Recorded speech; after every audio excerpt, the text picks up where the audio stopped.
Please subscribe to my channel and press the bell icon, never miss any updates.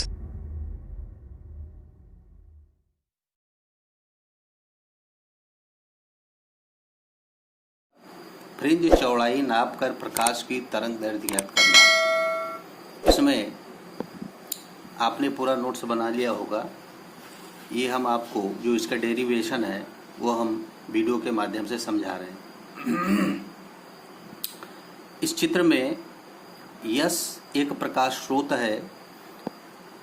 इस प्रकाश स्रोत से जब एक वर्णी प्रकाश निकलता है तो यह दूसरे पर्दे पर, इसमें दो छिद्र हैं S1 और S2, जो कि यश के सीध में ना होकर ऊपर नीचे है। S1 से जब यह तरंगाग्र आगे चलता है तो तीसरे पर्दे के बिंदु P पर मिलता है, और दूसरे स्रोत से जब प्रकाश तरंगाग्र के रूप में चलता है तो यह भी बिंदु P पर पहुंचता है।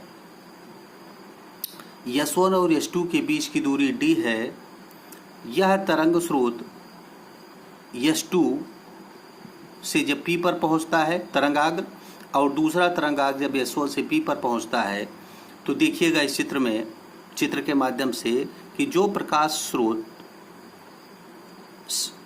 तरंगाग्र S2 से चलता है, S2 से P पर पहुंचने में वो S2P दूरी तय करता है, और दूसरा तरंगाग्र S1 से जब चलता है तो S1 से P तक पहुंचने में वह S1P दूरी तय करता है। इस चित्र में आप देख रहे होंगे कि S2P दूरी ज़्यादा है, S1P दूरी कम है। अर्थात इसके बीच का जो पथों का अंतर है, अर्थात जो तरंगाग्र ने रास्ता तय किया S2P और S1P, इसके बीच का जो अंतर है उसको हम पथांतर बोलते हैं।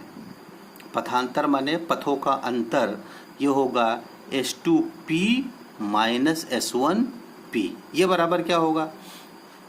मान लिया कि हमने S1 से, स्रोत S1 से S2P पर एक लंब डाला जो है S2A। यही वास्तविक पथांतर है, अर्थात S2P माइनस S1P के बीच का जो अंतर है, चूंकि ये दूरी ज़्यादा है ये दूरी कम है, तो दोनों का अंतर अर्थात पथांतर होगा S2P माइनस S1P। ये वास्तविक जो पथांतर होगा ये बराबर होगा S2A के, S2A के। दूसरा, S1 और S2 का एक लंबार्धक है, माना बिंदु C है। C से इस पर्दे पर एक लंब डाला गया, ये यहाँ पे 90 अंश का कोण बनाएगा। जो बिंदु O है, P से O तक की दूरी x माना गया, और ये जो स्लिट है पूरी जिसमें स्रोत है S1 और S2, तो इससे और पर्दे के बीच की दूरी को हम कैपिटल D मानेंगे। अब इसमें आप देख रहे होंगे कि दो समकोण त्रिभुज बन रहा है। एक समकोण त्रिभुज बन रहा है S1 S2A। S1 S2A ये 90 अंश का कोण है, तो ये भी 90 अंश का कोण होगा, और 90 अंश के कोण के सामने की जो भुजा है ये कर्ण कहलाएगी, ये आधार कहलाएगी, ये लंब है। और यहाँ पर देखिएगा PCO भी एक समकोण त्रिभुज है, जहाँ पर समकोण त्रिभुज बिंदु O पर बन रहा है। तो ये जो OP होगा ये आधार है, OC एक लंब है, और PC ये भुजा जो है, ये जो डॉट लाइन से दिखाई गई है, ये कर्ण है। त्रिभुज S1 S2A तथा त्रिभुज PCO समरूप है। समरूप का मतलब एक रूप के हैं, अर्थात ये समकोण त्रिभुज है या समकोणीय त्रिभुज मान सकते हैं इसको। तो ये हो जाएगा S2A। S2A क्या है यहाँ पर?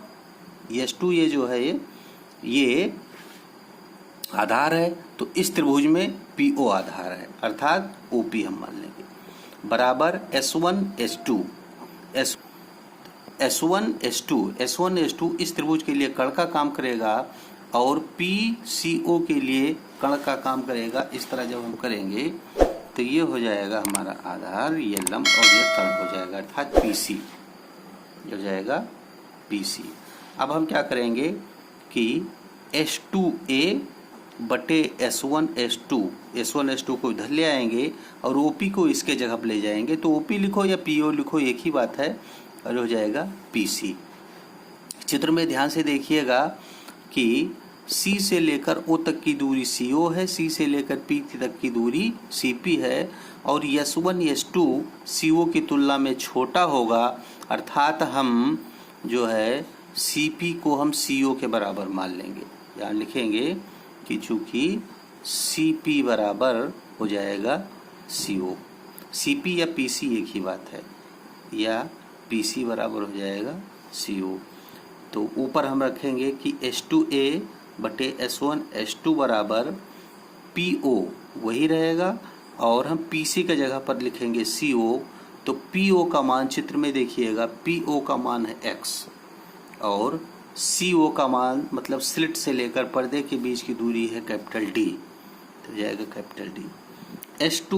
H2A वास्तविक पथांतर है जो हमको निकालना है, तो जाएगा S1 S2 ये इधर जाएगा और गुणे x बटा डी। S1 S2 क्या है? दोनों स्रोतों के बीच की दूरी स्मॉल d, तो d गुणे x बटा d। तो H2A बराबर हो जाएगा x d बटा कैपिटल D। ये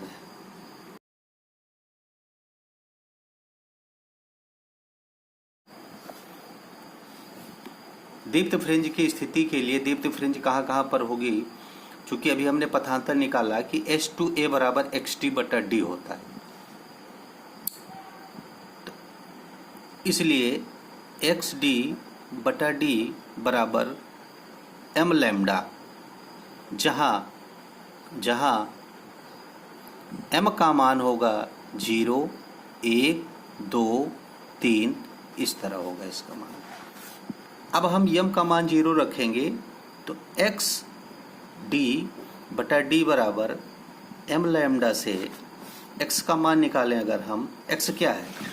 x आप चित्र की सहायता से देखिएगा, x है P से लेकर O तक के बीच की दूरी, अर्थात S1 S2 को अगर लंबार्धक किया गया जो बिंदु C है, तो C से इस पर्दे पर लंब डाला गया जो बिंदुओं पर है, और P ऐसा बिंदु है जहाँ पर दोनों प्रकाश स्रोतों से तरंगाग्र आगे जाकर एक बिंदु P पर मिलता है। तो P से O तक की बीच की दूरी x है, तो x का मान होगा, x बराबर हो जाएगा m इंटू डी लैम्डा, ये इधर जाएगा तो m पहले लिख लिया, तो d लैम्डा बटा स्मॉल d यहाँ आएगा। m का मान हो जाएगा इसमें 0, 1, 2।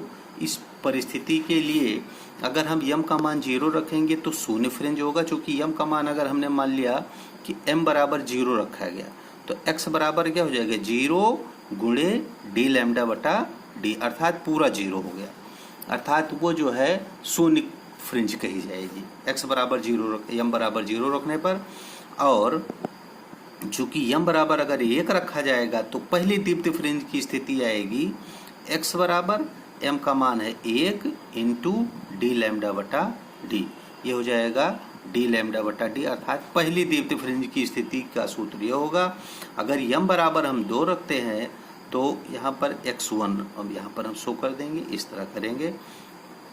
x2 मतलब दूसरी दीप्त फ्रिंज की स्थिति के लिए चूंकि m का मान यहाँ पर 2 है तो यहाँ रखेंगे हम 2 इंटू डी लैम्डा बटा डी, अर्थात 2 इंटू डी लैम्डा बटा डी।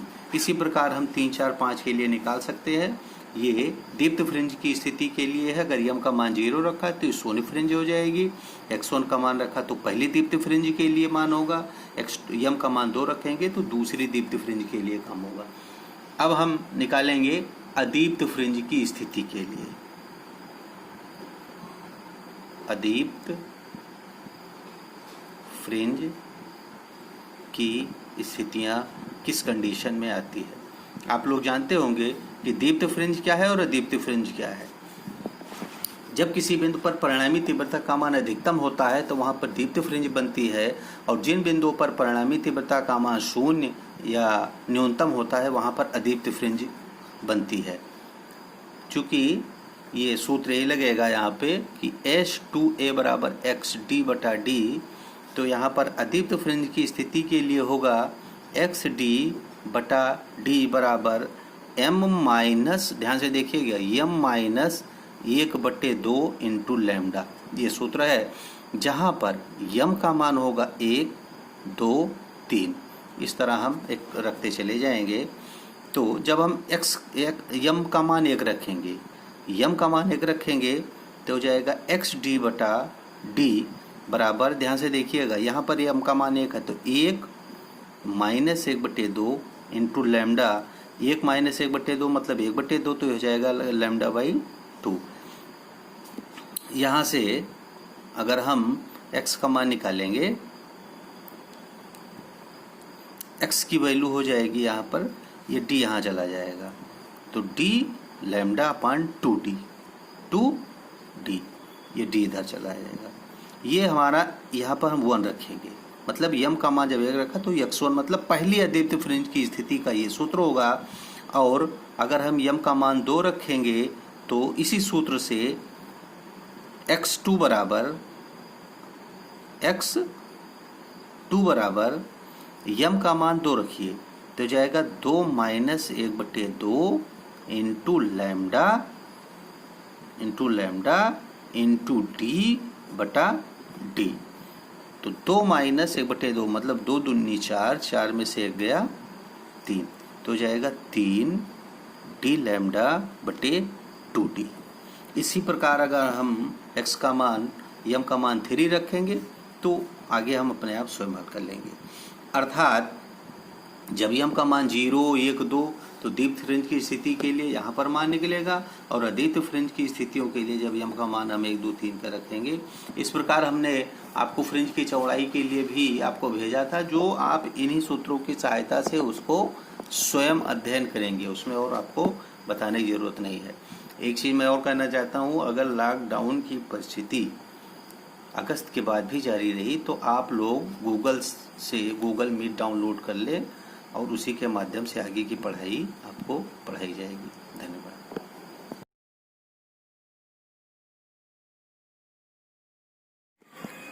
छात्रों, कल हमने आपको 2 तरंगों के परिणामी व्यतिकरण का सूत्र स्थापित किया था, और साथ में हमने आपको संपोषी व्यतिकरण और विनाशी व्यतिकरण के लिए परिणामी तीव्रता का मान भी निकाला था।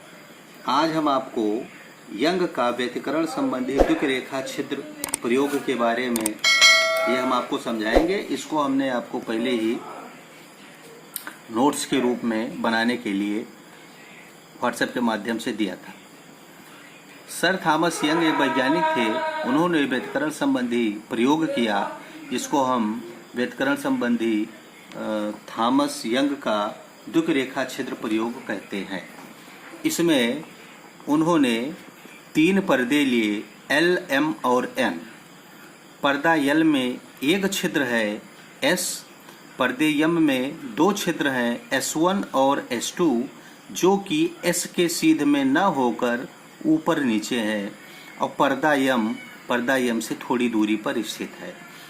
जब कोई प्रकाश स्रोत पर्दा L के बिंदु S से चलता है तो वह प्रकाश स्रोत जब पर्दा M पर पहुंचता है तो वह 2 भागों में बढ़ जाता है, S1 और S2।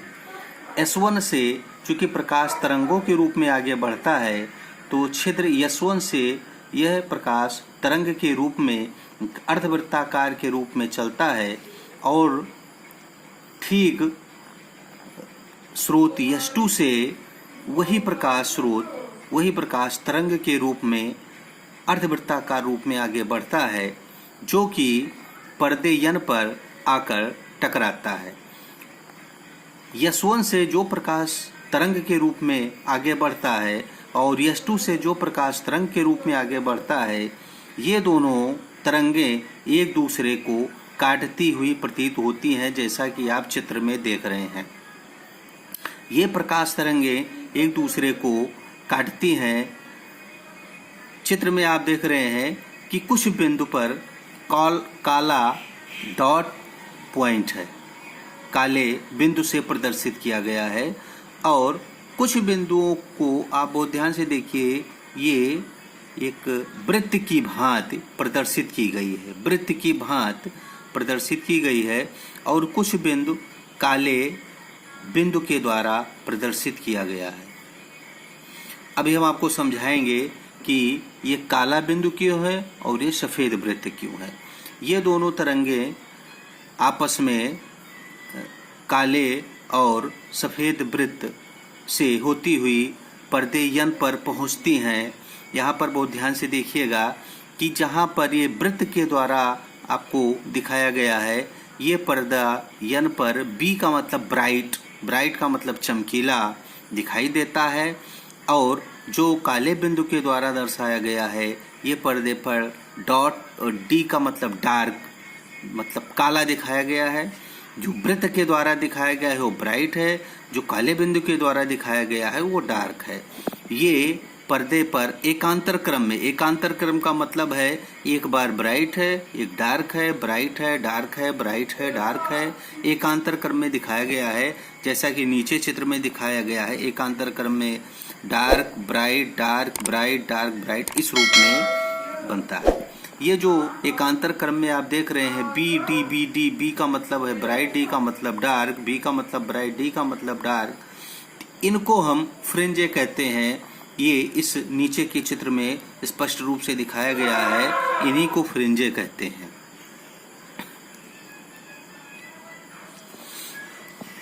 अब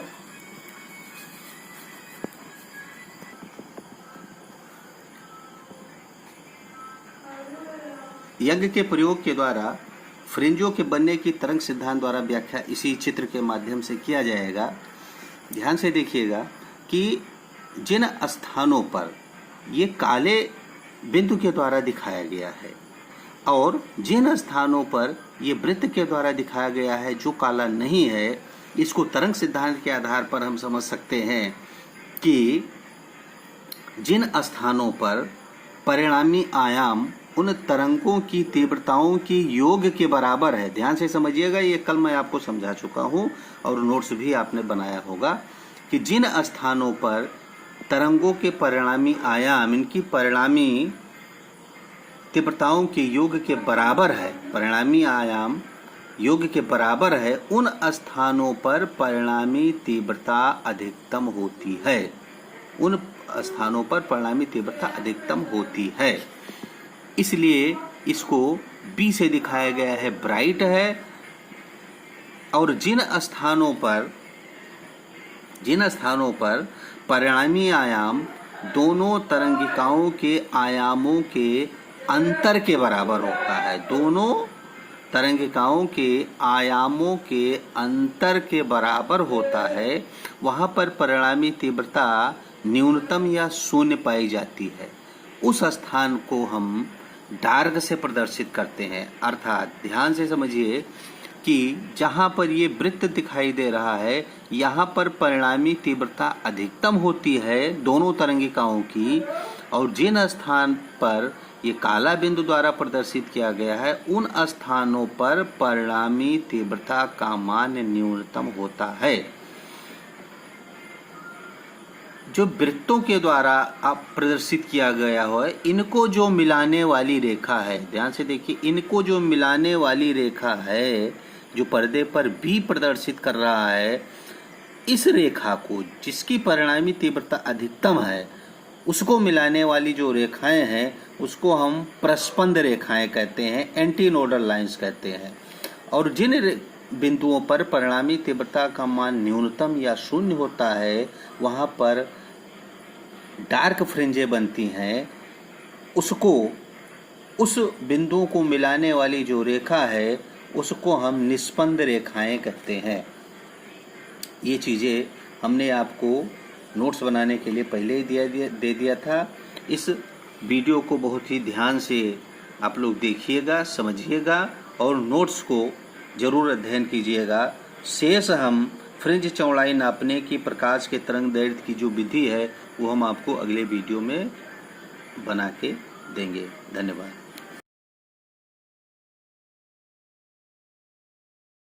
के आर स्क्वायर, यहाँ से आर स्क्वायर बराबर हो जाएगा आई बटे के।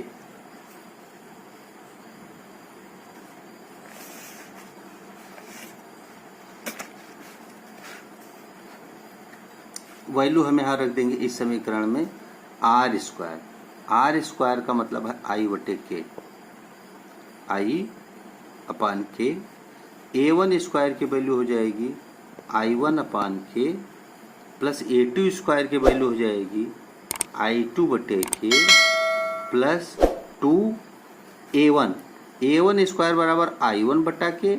यहाँ से हम निकालेंगे ए वन बराबर हो जाएगा अंडर रूट आई वन बटा के, और यहाँ से हम ए टू की वैल्यू निकालेंगे तो हो जाएगा अंडर रूट आई टू बटे के। दो गुणे ए वन की वैल्यू हो जाएगी अंडर रूट आई वन बटे के गुणे ए टू की वैल्यू हो जाएगी आई टू बटे के इंटू कॉस फाइव।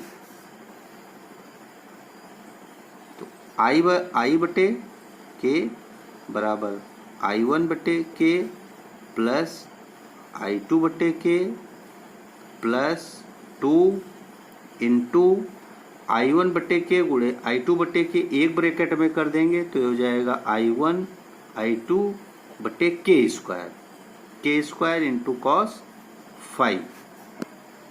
आई बटे के बराबर ये के स्क्वायर का जब वर्गमूल निकलेगा तो के हो जाएगा, तो यहाँ पर हम एक बटे के कॉमन ले लेंगे, सब में कॉमन है तो जाएगा I one plus I two plus two into under root I one I two under root के बाहर कॉस फाइव से गुणा है।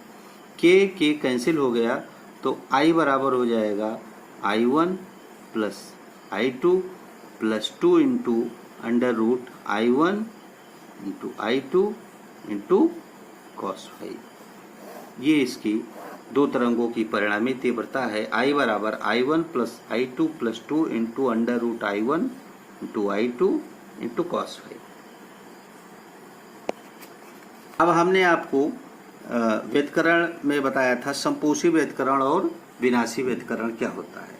संपोषी व्यतिकरण है माध्यम के जिन बिंदुओं पर परिणामी तीव्रता का मान अधिकतम होता है, परिणामी तीव्रता का मान अधिकतम होता है, उस व्यतिकरण को हम संपोषी व्यतिकरण कहते हैं।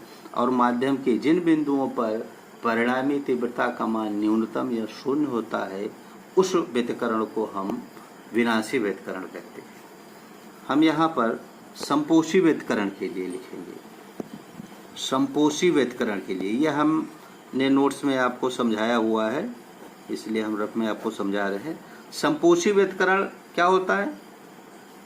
संपोषी व्यतिकरण में माध्यम के जिन बिंदु पर परिणामी तीव्रता का मान अधिकतम होता है। ये जो परिणामी तीव्रता लिखा आई बराबर I one plus I two plus two under root I one I two into cos five, ये कॉस फाइव है। कॉस फाइव कॉस के अधिकतम मान के लिए त्रिकोणमिति में कॉस के अधिकतम मान के लिए अर्थात कॉस फाइव बराबर होता है प्लस वन। कॉस के अधिकतम मान के लिए अर्थात जब इसकी परिणामी तीव्रता का मान अधिकतम होगा, जिस बिंदु पर भी अधिकतम होगा वहां पर कॉस फाइव का मान प्लस वन होगा। तो आई बराबर I one plus I two plus two under root I one I two into cos five की वैल्यू हम यहाँ लिखेंगे वन, ये प्लस वन है तो वन लिखेंगे। तो आई बराबर हो जाएगा ये I one plus I two plus two under root I one I two. इसको हम लिख सकते हैं आई बराबर, इसका स्क्वायर रूट हम लिखेंगे तो ये लिख सकते हैं हम इसको under root I one plus under root I two का होल स्क्वायर। इसको हम ओपन करेंगे तो यह a प्लस बी का होल स्क्वायर। तो a प्लस बी का होल स्क्वायर बराबर होता है, ये देखिए हमने लिखा हुआ है a square plus B square plus two A square, मतलब अंडर रूट आई वन का square I one plus under root I two का square I two plus two A B का मतलब under root I one into I two. ये हम आयाम के रूप में अगर हम लिखना चाहेंगे, यहाँ से ये तीव्रता के रूप में लिखा हुआ है, आयाम के रूप में अगर हम लिखना चाहेंगे तो आई बराबर ब्रैकेट है अंडर रूट आई वन की वैल्यू यहाँ पे देखिए ध्यान से, आई वन बराबर है के ए वन स्क्वायर, के ए वन स्क्वायर। तो under root under root I1, under root की वैल्यू हम कैसे निकालेंगे यहाँ पे, चूंकि I1 बराबर के A1 स्क्वायर है, तो अंडर रूट दोनों तरफ अंडर रूट कर दीजिए, तो ये हो जाएगा अंडर रूट I1 बराबर अंडर रूट के into under root A1 square, दोनों का अंडर रूट होगा, तो अंडर रूट I1 बराबर अंडर रूट के और A1 का स्क्वायर हो जाएगा A1 का A1 स्क्वायर है, इसका अंडर रूट हो जाएगा तो हो जाएगा A1 इंटू A1, तो I बराबर अंडर रूट इसका मान हो जाएगा के into A1 plus under root I2 का मान इसी के आधार पर हो जाएगा अंडर रूट के इंटू A2, इस दोनों का वर्ग है, तो I बराबर हो जाएगा अंडर रूट के दोनों में कॉमन है, तो अंडर रूट के जब बाहर आएगा, चूंकि इसके ऊपर स्क्वायर लगा है तो हो जाएगा के और ब्रैकेट में बचेगा A1 प्लस A2 का होल स्क्वायर, ये आयाम के रूप में हो गया। विनाशी व्यतिकरण के लिए, विनाशी व्यतिकरण के लिए जब माध्यम के बिंदुओं पर परिणामी तीव्रता का मान न्यूनतम या शून्य होता है, तो इस घटना को हम विनाशी व्यतिकरण कहते हैं, और विनाशी व्यतिकरण cos φ